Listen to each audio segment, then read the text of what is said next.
Uma boa tarde a todos, na paz do Senhor Jesus Cristo. Eu me dirijo tanto a vocês que estão aqui comigo no culto presencial, como também aqueles que estão nos assistindo de casa, que a gente possa aproveitar com intensidade esses momentos na presença de Deus. São joias raras, esse tipo de momento que o Senhor nos permite, nos proporciona. Então a gente precisa aproveitar com todo o nosso coração. Talvez seja essa uma das razões pela qual Jesus nos ensina a amá-lo de maneira completa. Em Mateus 22, 37, Jesus declara: ama o Senhor teu Deus de todo o teu coração, de todas as tuas forças, de toda a tua alma e de todo o teu entendimento. Deus não nos aceita pela metade. Deus não quer a maioria do nosso ser. Deus deseja o nosso ser por completo. Isso precisa ser demonstrado na forma como cultuamos a Deus. Cultuando a Deus de maneira concentrada, com o coração pujante, no momento da palavra, queimando o neurônio para entender aquilo que vai ser anunciado. Deus tem uma porção espiritual para nós. Nós não podemos, de maneira alguma, sair desse lugar sem entender o recado do Senhor para a nossa vida. Então, por gentileza, abra a sua Bíblia ou acompanhe. Vai ser projetado aqui na televisão, no livro do profeta Oséias, cumprindo aí a nossa série de mensagem, de maneira específica, no culto de hoje. O sermão será intitulado como Casamento com Propósito, e a gente vai ler Oséias capítulo 3, versículo 1. Veja bem o que diz a palavra de Deus. Oséias 3, versículo 1. Então o Senhor me disse: vá e ame a sua esposa outra vez, embora ela cometa adultério com um amante. Isto mostrará que o Senhor ainda ama Israel, ainda que o povo tenha se voltado para outros deuses, e sinta prazer em lhes trazer ofertas. Vamos orar, pedir ao Senhor que nos abençoe. Deus, mais uma vez nos dirigimos a Ti em oração, participando desse culto maravilhoso, porque nós temos a garantia da Tua presença nesse lugar. Como o Senhor também é onipresente, os irmãos que estão nos assistindo de casa e estão na mesma fé que nós estamos, são acompanhados pelo mesmo Jesus, o mesmo Jesus que está aqui conosco, ouvindo a nossa adoração e abençoando as nossas vidas. É o Jesus que está na casa com os teus filhos, que por motivo de força maior não pode estar com a gente. Queremos nesse momento declarar o nosso amor, tanto pelo Senhor como também pela sua palavra. Deus, nós não conseguimos viver sem o Senhor. O Senhor é a razão da nossa existência. Mesmo sendo pecadores e muitas vezes tendo nos distanciado da tua presença, nós queremos fazer esse reconhecimento público por meio da oração. Nós somos carentes do Senhor e queremos, Senhor Deus, aprender a Te amar de todo o nosso coração. Queremos Te amar com todo o nosso entendimento. Queremos Te amar com todas as nossas forças. Deus, nos ensina a palavra da verdade, nos ensina o Teu Evangelho. Queremos crescer na graça e no conhecimento. Queremos entender mais dos Teus caminhos, porque os Teus caminhos são mais altos do que os nossos caminhos. Queremos entender mais dos Teus pensamentos, porque os Teus pensamentos são mais altos do que os nossos pensamentos. Senhor, ajuda-nos a estarmos no centro da Tua vontade. Corrija-nos se necessário for. Se estivermos caminhando numa direção oposta ao Teu querer, endireita-nos, ó Deus. Converta-nos para que possamos tomar a rota adequada. Olha, meu Deus, para o nosso comportamento. Queremos colocá-lo diante do teu altar, porque não queremos viver de qualquer maneira, não queremos viver de acordo com nossas próprias vontades.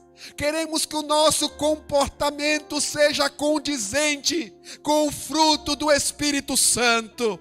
Maravilhoso Deus, olha também para as nossas emoções.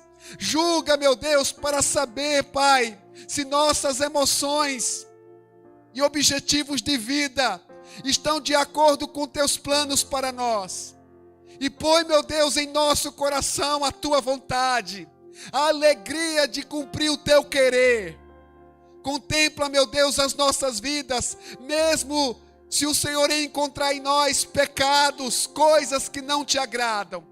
Que essa palavra, Senhor, possa nos lavar, que sejamos lavados pela tua palavra, que ela nos conduza ao arrependimento dos pecados, e assim o nosso coração se volte para a tua presença. Maravilhoso Deus, e aqueles que ainda não nasceram de novo, que por meio da pregação do Evangelho sejam movidos a essa experiência sobrenatural. Abençoa-nos, ó Deus, com a palavra que sai da tua boca, para que todos entendamos que nossas vidas existem por causa de um propósito, de conhecer ao Senhor e fazer o seu nome conhecido. Em nome de Jesus. Em nome de Jesus. Em nome de Jesus. Fique à vontade, irmãos, por favor.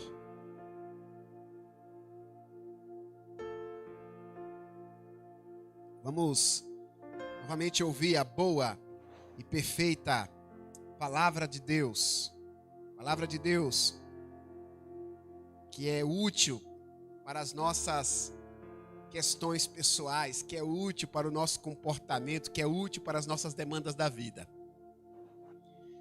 Entre os anos de 1591 e 1595, o dramaturgo e poeta inglês William Shakespeare escreveu uma das mais belas histórias de amor de todos os tempos, intitulada Romeu e Julieta. É uma história famosa. Arrisco a dizer que todos a conhecem. O romance de Shakespeare retrata a história de dois jovens de famílias rivais, movidos por uma grande paixão e enfrentando a animosidade dos parentes para ficarem juntos. Apesar da história de Romeu e Julieta ser uma referência romântica, o capítulo final é marcado por uma tragédia, onde Romeu e Julieta, por amor, acabam se suicidando. A Bíblia não é um livro insensível. A Bíblia contempla histórias românticas também. Uma delas, inclusive, é protagonizada pelo profeta Oséias. A história de Oséias é uma das mais belas histórias de amor da Bíblia. Faz muito mais sentido do que a história de Romeu e Julieta. A história de amor de Oséias, apesar de ser linda, também é marcada por tragédias. Durante o seu relacionamento amoroso, Oséias experimenta frustrações, decepções e perdas. Apesar dessa história ser marcada por tragédia, o romance de Oséias, o romance desse homem de Deus, se torna parte dos planos de Deus para a sua vida e para a vida de outras pessoas. Precisamos entender que o mundo funciona como uma grande engrenagem. Nossas decisões, os caminhos que optamos em seguir, determinam não apenas o nosso futuro, mas o futuro de outras pessoas. Por isso que é necessário compreender que a nossa vida tem propósito. Não podemos vivê-la de qualquer forma, porque fazemos parte de uma grande engrenagem de Deus.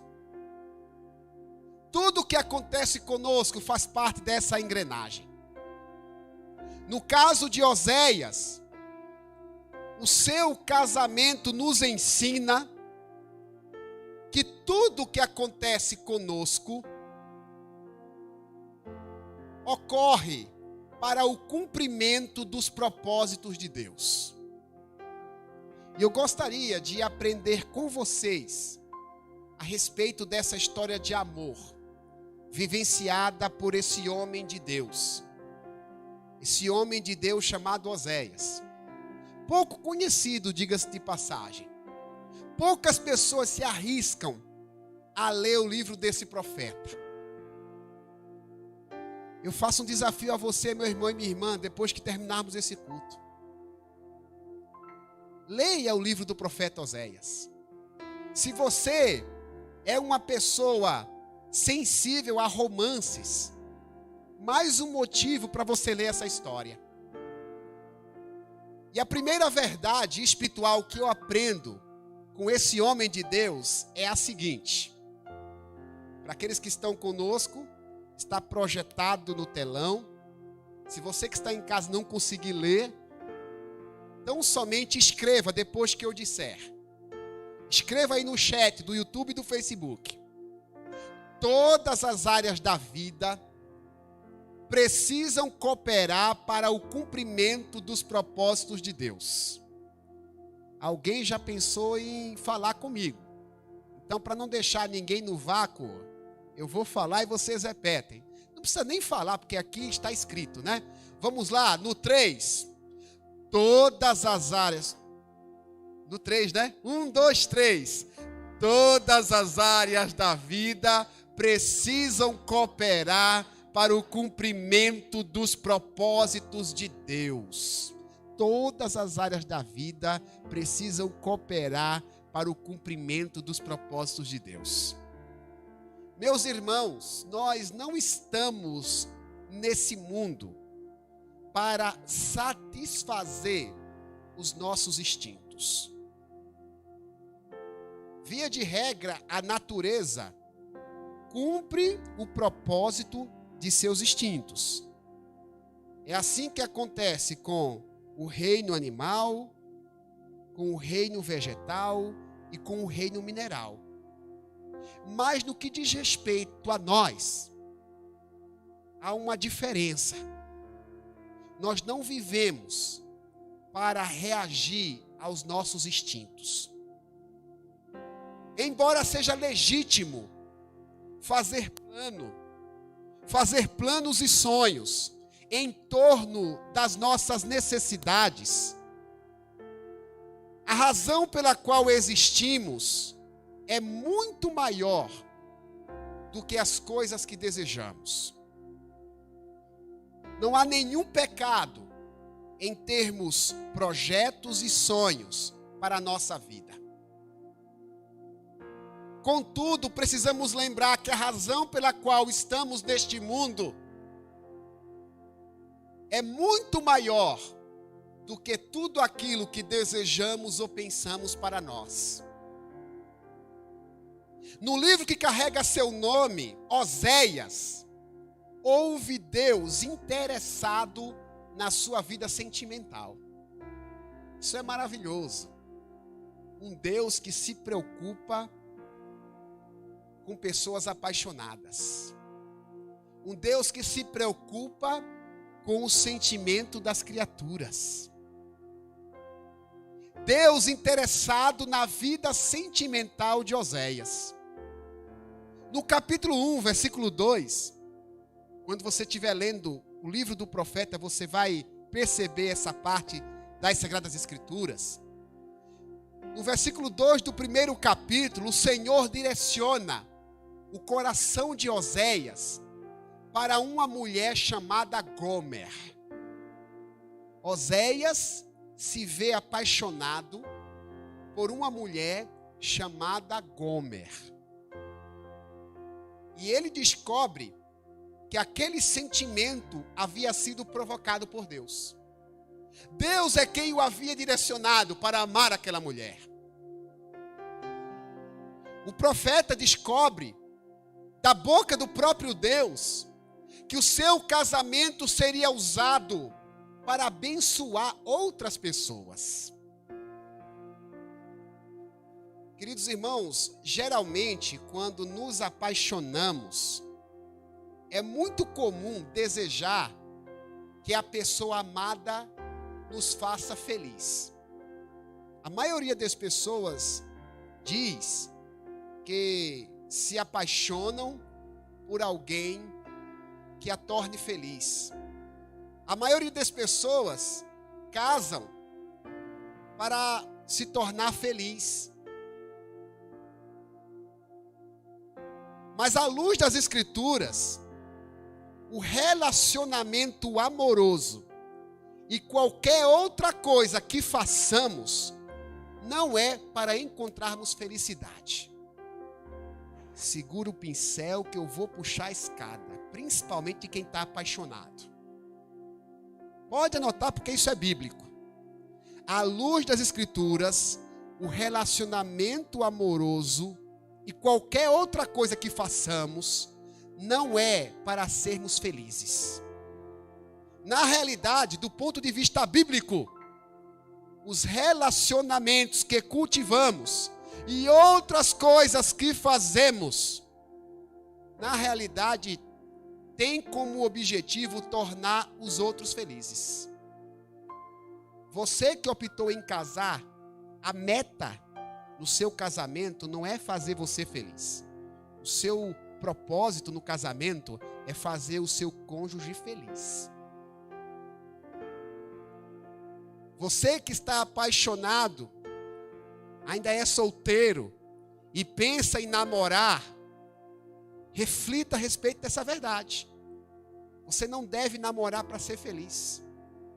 Você deve namorar para fazer a pessoa amada feliz. É assim que a Bíblia ensina. Você não pode fazer amigos para ser feliz. Você tem que fazer amigos para torná-los felizes. Esse é o propósito divino para todos nós. Eu sei que estamos acostumados com uma cultura egoísta, uma cultura egocêntrica, onde tudo gira em torno das nossas necessidades. Parece que o mundo precisa girar em torno dos nossos desejos. As pessoas precisam se esforçar para sermos felizes. O sol precisa brilhar para mim. A chuva precisa cair para mim. Se é assim que você vive, meu irmão e minha irmã, a palavra do Senhor te ensina um caminho diferente. Você não foi posto nesse mundo para receber dos outros. Você foi posto nesse mundo para doar para os outros.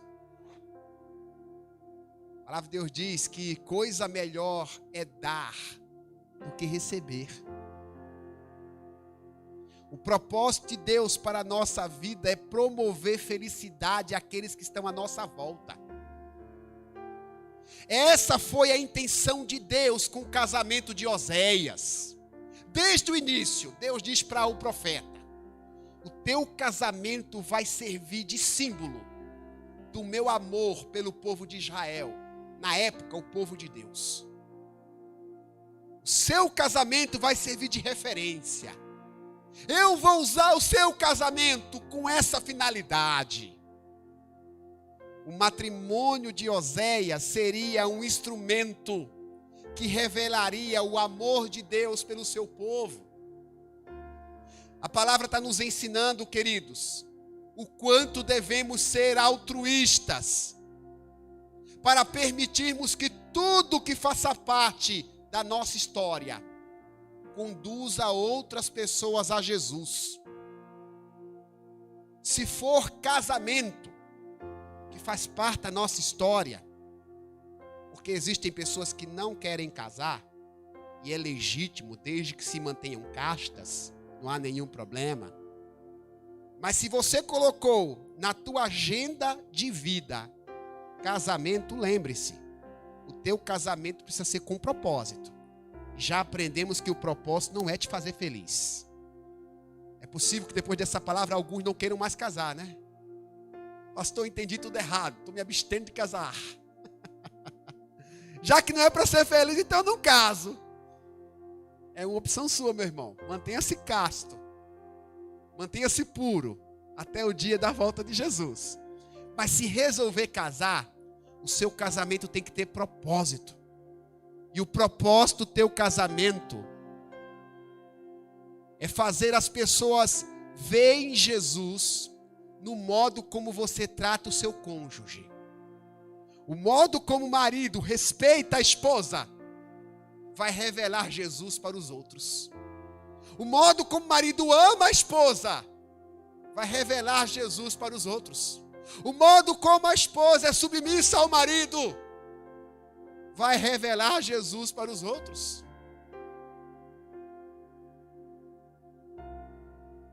Se o propósito da tua vida é ter muito dinheiro, e não há pecado em ser rico, você precisa entender. Só faz sentido a tua conta bancária ser abastada se ela tiver o propósito de levar pessoas a Jesus.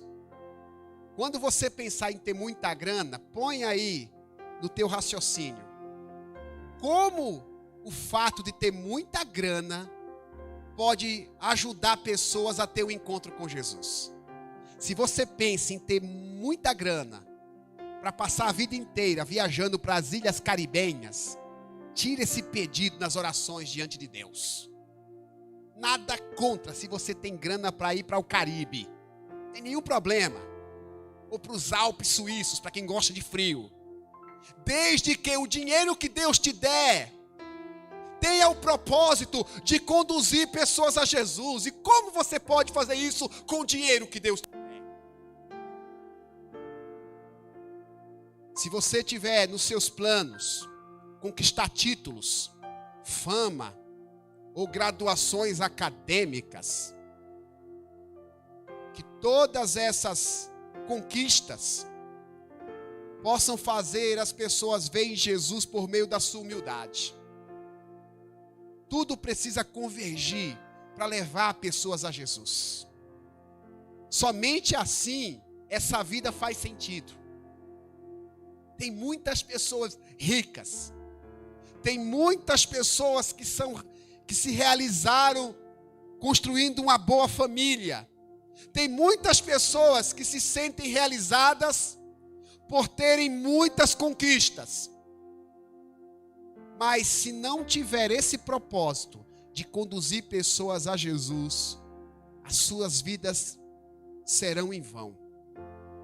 É muito ruim, queridos irmãos, a gente tem uma vida só e depois descobrir da boca do próprio Deus que a nossa vida foi em vão. A nossa vida tem que ter propósito. Nós não podemos passar nessa terra sem cumprir o alvo que Deus nos deu. Irmãos, por experiência própria, a vida passa muito rápido. Quantas vezes eu me lembro do meu desejo de completar 18 anos.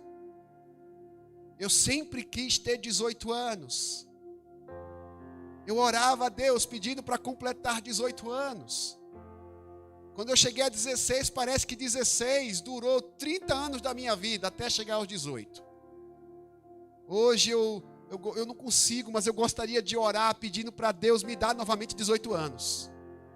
Porque eu tenho 37, não posso voltar, a vida passa rápido.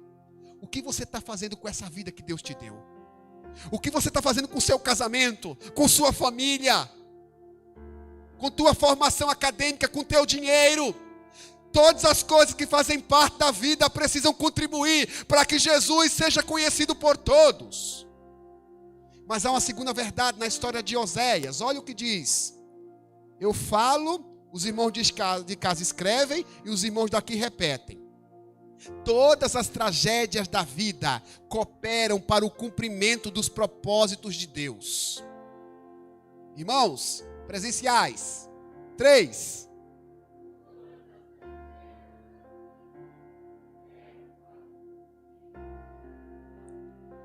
Todas as tragédias da vida cooperam para o cumprimento dos propósitos de Deus. O relacionamento de Oséias e sua esposa Gomer tinha tudo para ser uma história perfeita de amor. Afinal, contava com a aprovação de Deus. Deus tinha aprovado aquele relacionamento. Porém, no livro do profeta, você descobre que em dado momento Oséias é traído pela esposa. O pior, irmãos, é que Gomer trai Oséias não apenas com um homem, com vários homens. A Bíblia diz que ela se relaciona com muitos amantes. Imagine como ficou o coração e a reputação de Oséias. Quando ele passava nas ruas, as pessoas olhavam para ele e lembravam, porque ele era um homem público. Sua história era conhecida por todos. O seu nome estava estampado nas manchetes de Jerusalém. Nos sites de Jerusalém, a história do profeta era reproduzida. Eu estou contextualizando, os irmãos entendem, é lógico. Homens públicos têm suas vidas publicadas. As pessoas sabiam que Oséias havia sido traído por Gomer. Gomer havia traído Oséias com diversos homens. Comentava com minha esposa, depois que eu preparei esse sermão, porque eu fiquei imaginando a situação de Oséias, porque Gomer, ela não tinha cometido um deslize. Não foi um problema pontual, uma fraqueza momentânea, não. Uma fraqueza momentânea que talvez, com muito esforço, seja fácil perdoar. Não, irmãos. Oséias vê sua esposa o traindo publicamente com homens diferentes. Imagine como é que ficou o coração dele. Como ficaria o teu coração numa história como essa? No capítulo 3, versículo 1. Depois que Gomer tinha cometido esse pecado inúmeras vezes, segundo a história, ela já tinha se tornado uma mulher doente. Uma mulher que tinha sido usada pela vida. Segundo a Bíblia, tinha se tornado literalmente uma prostituta. Deus se apresenta a Oséias no capítulo 3, no versículo 1. E Deus diz assim: Oséias, eu estou dizendo, ame outra vez a sua esposa Gomer. Ame-a novamente.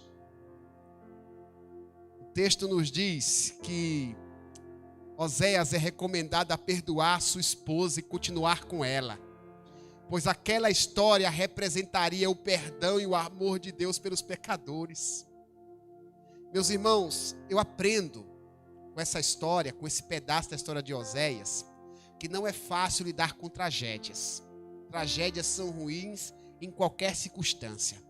E quando a tragédia é na família, parece que dói mais. Existem situações que nos causam tristezas profundas e geram muitas frustrações. A história de Oséias nos ensina, inclusive, que mesmo quando somos traídos, abatidos e violentados, Deus pode usar as nossas crises para cumprir os seus planos.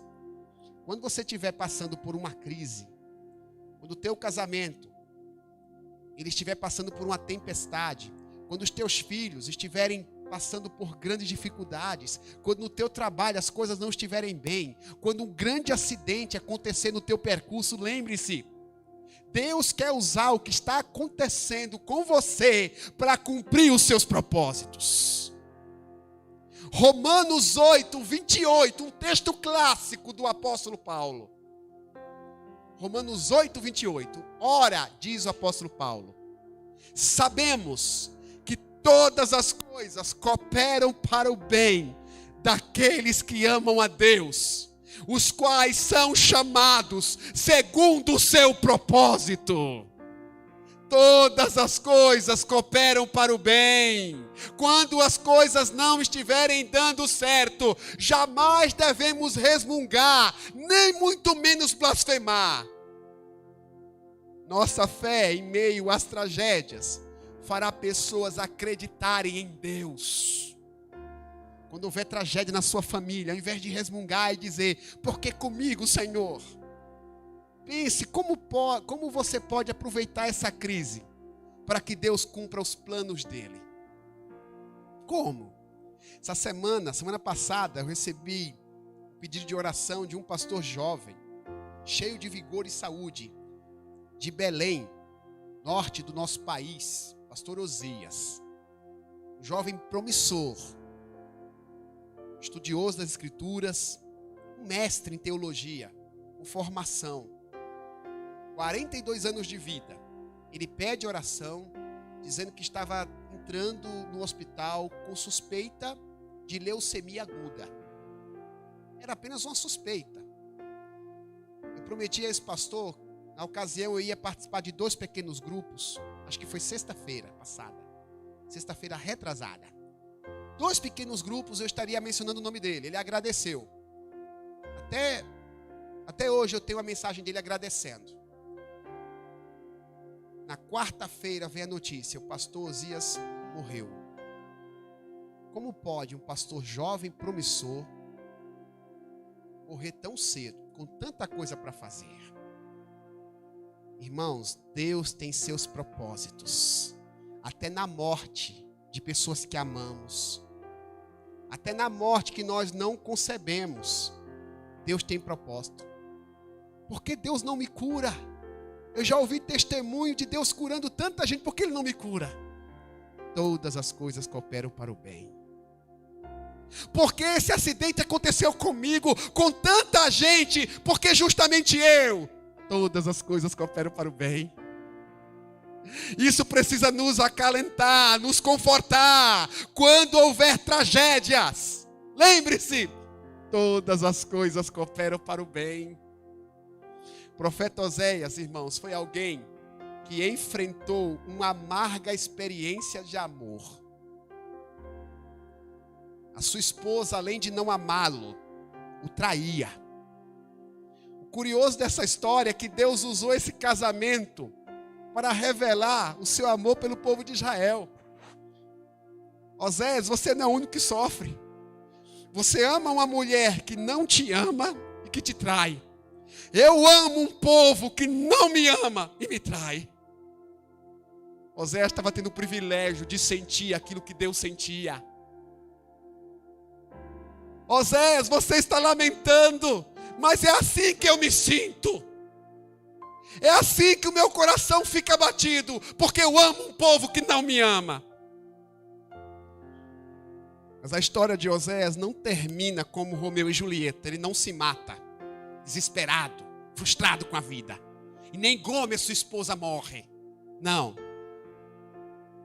Na realidade, segundo as pistas que o próprio livro aponta, é possível que Gomer, depois de ter se prostituído muitas e muitas vezes, tenha se tornado uma escrava. E era muito comum as escravas serem expostas, despidas, no leilão de escravos. Era muito comum. E pelas pistas que o livro apresenta, quando Gomer foi ser vendida como escrava, ela estava doente, com úlceras. Certamente ninguém pagaria por Gomer.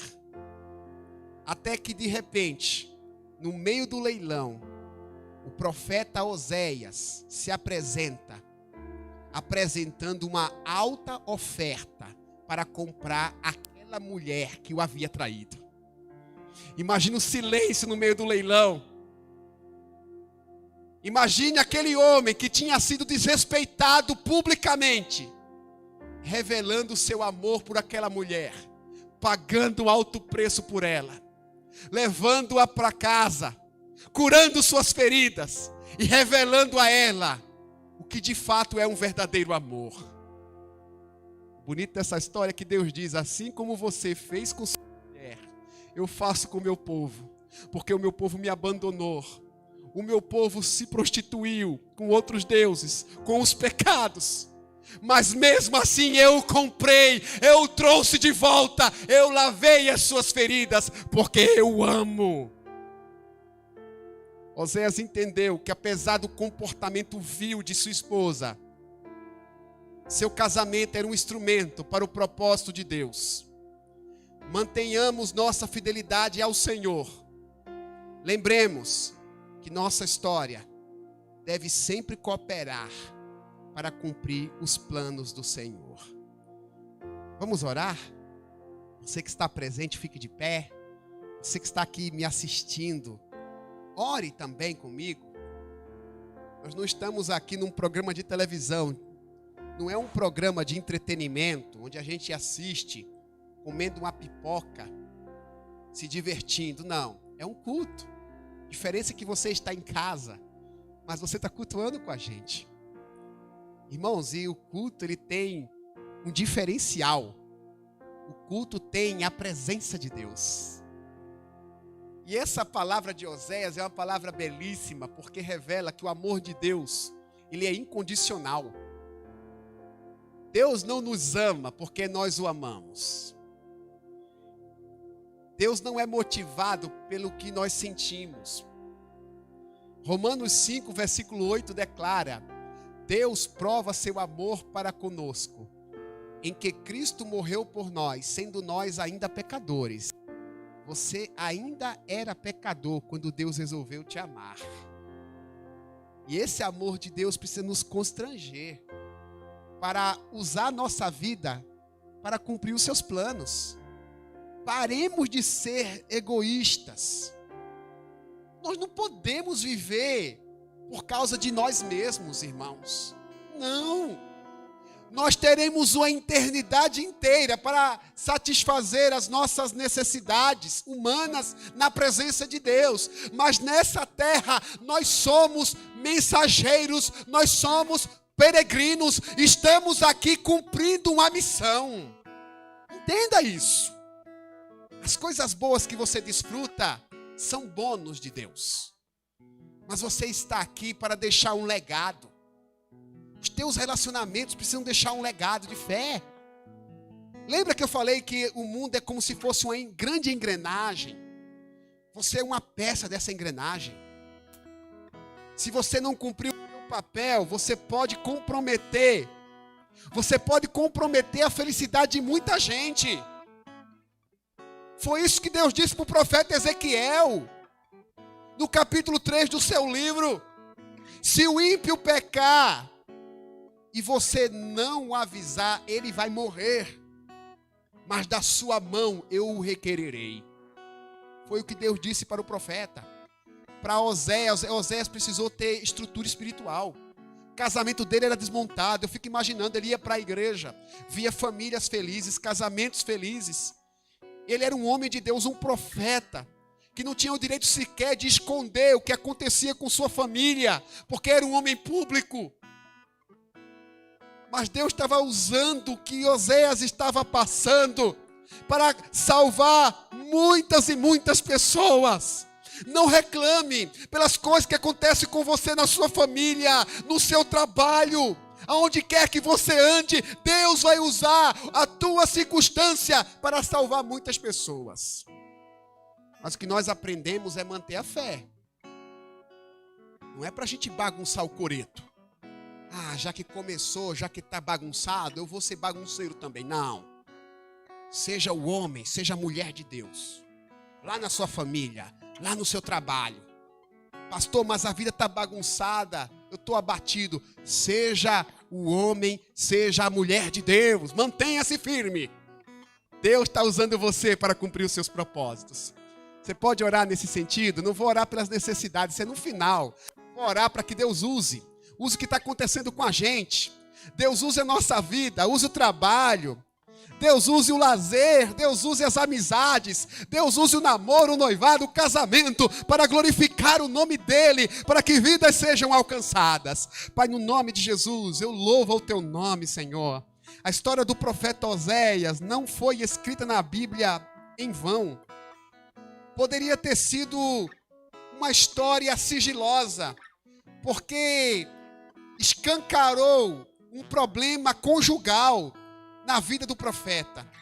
Mas aprove o Senhor registrá-la na palavra, para honrar esse homem de Deus, para nos dizer que é possível amar, mesmo em meio às tragédias e às crises. Esse texto, meu Deus, nos revela o Teu amor por nós.